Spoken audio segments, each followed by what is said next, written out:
సూర్యాపేట జిల్లా హుజూర్నగర్ బీఆర్ఎస్ మాజీ MLA Shanampudi Saidireddy audio కలకలం రేపుతోంది. టెలికాన్ఫరెన్స్ వాయిస్ రికార్డ్ సోషల్ మీడియాలో వైరల్ అవుతోంది. ఢిల్లీకి పిలిచి బీజేపీ కండువా కప్పుకోమన్నారని ఆడియోలో ఆయన వ్యాఖ్యలు చేశారు. ఎంపీ టికెట్ తనకే వస్తుందన్నారని తెలిపారు ఆయన. ఇప్పుడు కండువా కప్పుకోకుంటే పార్టీ పరువు పోతుందన్నారని, కేంద్రంలో మళ్లీ బీజేపీనే వస్తుందని ధీమా వ్యక్తం చేశారు.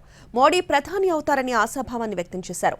ఎన్నికలప్పుడు డబ్బులు ఇవ్వకుండా అవతల వాళ్ళకిస్తే ఎలా పనిచేస్తామని నిలదీశారు. ఇక్కడ బీఆర్ఎస్ పరిస్థితి అర్థం కావడం లేదన్నారు సైదిరెడ్డి. రంజిత్ రెడ్డి, పైల శేఖర్ రెడ్డి పోటీ చేయడం లేదని తెలిపారు.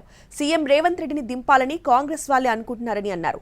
తెలంగాణలో 12 ఎంపీ సీట్లు బీజేపీకి వచ్చే అవకాశం ఉందంటున్నారని, పార్టీ మారినందుకు క్షమించండి అని సైదిరెడ్డి ఆడియోలో కామెంట్ చేశారు. 2 గంటల మధ్యలో ఫోన్ చేసి పొద్దున్నే మాట్లాడదాం 8 కల్లా రమ్మని చెప్తే నేను డైరెక్ట్ అక్కడికి వెళ్ళిపోయాను ఢిల్లీకి. పోయినాక ఈ రోజు సిఈసి మీటింగ్ ఉంది, నువ్వే పోటీ చేయాలా, ఇప్పుడు నీ పేరు ప్రకటిస్తాం ప్రధానమంత్రి అమిత్ షా మధ్యలో నీ పేరు ప్రకటించాల్సి వస్తుంది.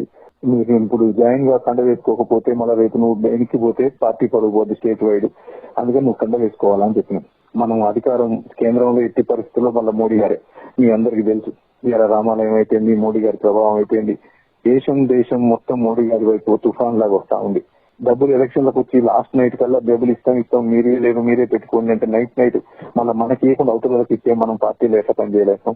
అయినా మిమ్మల్ని కూడా పని చేసుకుంటూ వచ్చినాం. ఈ రోజు బీఆర్ఎస్ లో చాలా మంది వెళ్ళిపోతా ఉన్నారు. రంజిత్ రెడ్డి గారు పోటీ చేయట్లేదు, శేఖర్ రెడ్డి గారు పోటీ చేయట్లేదు, ఇట్లా ఎవరైనా భయపడతా ఉన్నారు. రేపు మళ్ళా రేవంత్ రెడ్డిని దింపాలా, అది చేయాలి ఇది చేయాలని కొంతమంది కాంగ్రెస్ అనుకుంటా ఉన్నారు. రేపు ఎట్టి పరిస్థితుల్లో బీజేపీ ఎమర్జింగ్ పార్టీ ఎమర్జ్ అవుతుంది రేపు స్టేట్ లో. మళ్ళీ ఇప్పుడు ఒక్కొక్కటి రేపు 10 సీట్లు 10-12 సీట్లు వచ్చే అవకాశం ఉంది బీజేపీకి. ఎక్కడ చూసినా మోడీ గాలి తోలుతా ఉంది.